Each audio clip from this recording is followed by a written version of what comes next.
Hello everybody and welcome to Mariel Talks Pop.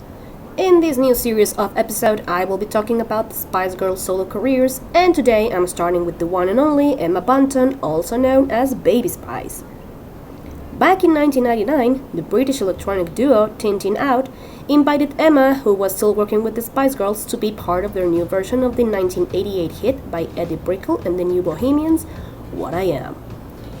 Emma recorded her vocals at London in June 1999, and the song was released on the 1st of November of 1999, debuting at number 2 on the UK singles chart and becoming the UK's 88th best-selling single of the year. Why have you waited till now to do your stuff? I think I've just sort of waited for the right time, Right. and Tintin Out came to me with the track and said, how about this? And I was really flattered, and I just want to take my time with my own stuff. I'm just slowly but surely, working on my own album. Because it's not your first collaboration either, is it? No. You did Ronan during the summer. Yeah, I did Rod Stewart. Rod Stewart. Yeah.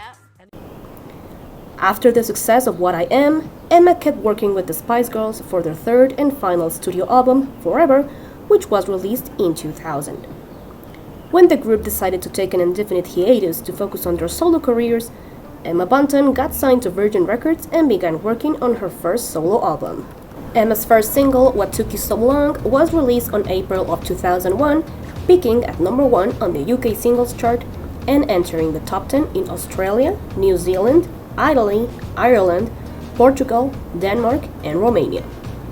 The song received positive reviews by music critics, while Emma promoted it in different TV shows including CD UK, Live and Kicking, and the Pepsi Chart Show. Emma's debut album, A Girl Like Me, was released on April 16, 2001, debuting at number 4 on the UK Albums Chart and receiving gold certifications in both Australia and the UK. The album included 12 songs, 2 covers including What I Am, plus 10 original songs, all written by Emma. It's like a diary. I've written about lots of emotions and things that we all go through from a young age up until now. We've all been in love and had our hearts broken, and we've all got great mates. I've written about my friends and family, and so it's an album that people will really be able to identify with, which I thought was really important. And it's got lots of vibes on it and some really good dance stuff that you can get up and have a boogie to. The album's second single, Take My Breath Away, peaked at number 5 on the UK singles chart, while the third and final single, We Are Not Gonna Sleep Tonight, only peaked at number 20. When Emma finished her A Girl Like Me tour, she got dropped from Virgin Records in 2002 and would later be signed to 19 Recordings, run by former Spice Girls manager Simon Fuller, to begin the work of her second studio album.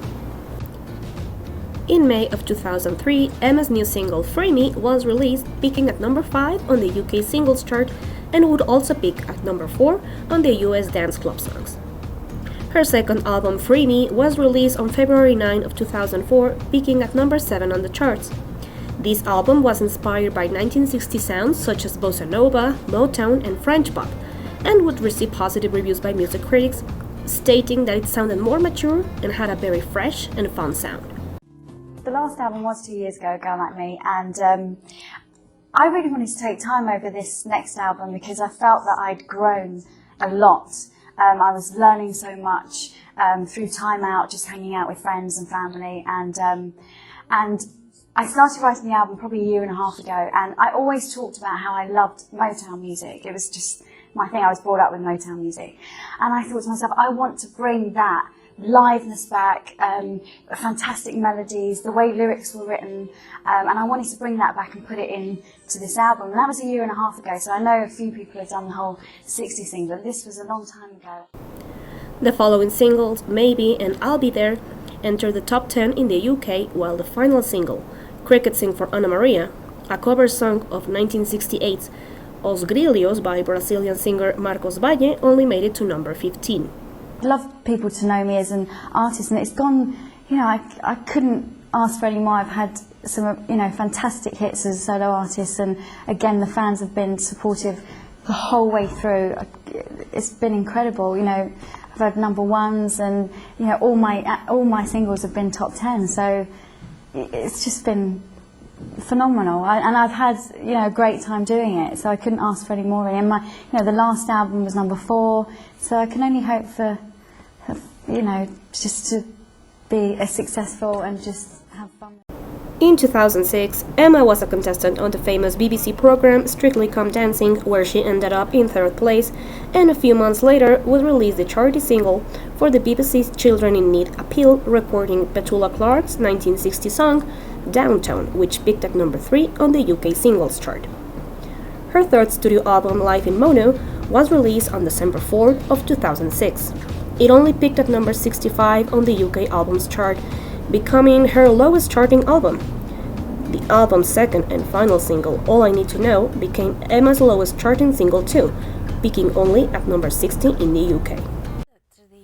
To the album then, Life in Mono. Yes. And you're starting to build this reputation for it. As you were describing it as lovely European music. We were listening I've got a little CD player in makeup, and we were listening to it this morning as we were getting ready. And it's got a European feel. Some of the tracks have sort of quite Parisian street feel to it, and some of them are a bit rooftop down in the south of France in the car, that sort of stuff. I love that you've said that. Yeah, I think it's just got that really warm feeling. It's very live. There's an amazing orchestra on every song, and I'm so proud of this album. I think I've definitely moved up a notch. I've grown up quite a bit, and I think I've been very honest with the lyrics and everything on this album. So you still have an eye on the 60s then? I do, of course. 60s is in my blood now, and I have to, bring that into the album, definitely. My fans as well have been so supportive, and I know they've been waiting for this, so it's out there for you now. So they've been so patient. Due to Emma's pregnancy, the promotion of the album got cancelled, and so no new singles were released. Emma would work again with her fellow bandmates for a 2007 Spice Girls reunion and a new compilation album called Greatest Hits. The Spice Girls later appeared at the 2012 Summer Olympics closing ceremony, and that same year Emma collaborated with Melanie C on her album Stages for the album track I Know Him So Well. In March of 2014, Bunton, along with Melanie C, took part in recording England's 2014 World Cup song. She collaborated with fellow pop stars Eliza Doolittle, Katie B, Conor Maynard, Kimberly Walsh, and Pixie Lott on Greatest Day, a track originally performed by British band Take That. 13 years after the release of her latest album Live in Mono, Emma announced that she was back in the studio working on new music. Her fourth studio album, My Happy Place, was released in 2019, peaking at number 11 on the UK albums chart. The album would spawn the singles Baby Please Don't Stop, Too Many Teardrops, and You Are All I Need to Get By. The album consisted of 10 tracks, 8 cover versions of some of Bunton's favorite songs, and 2 original songs. His question is, how and when did you decide it was the perfect time to release a new album so long after Life in Mono? It took a while for me to decide that I wanted to do this album because I was a bit nervous. And this is the honest truth, it is you who helped me make this decision, because I got so many messages of, we want to hear your voice, we want to hear songs, and so actually you gave me the confidence to do it, to go ahead and have a new album out. So thank you very much. Good question, Frank. In November of 2019, she released a Christmas single called Coming Home for Christmas, which also included a cover of Santa Baby.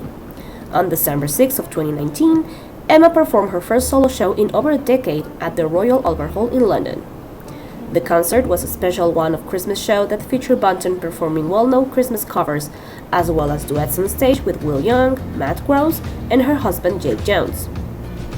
Emma has always been a very active person. She never stops working. She has appeared in many different TV shows, including The X Factor, Dancing on Ice, and she currently presents her own show for Heart Radio on Sunday evenings.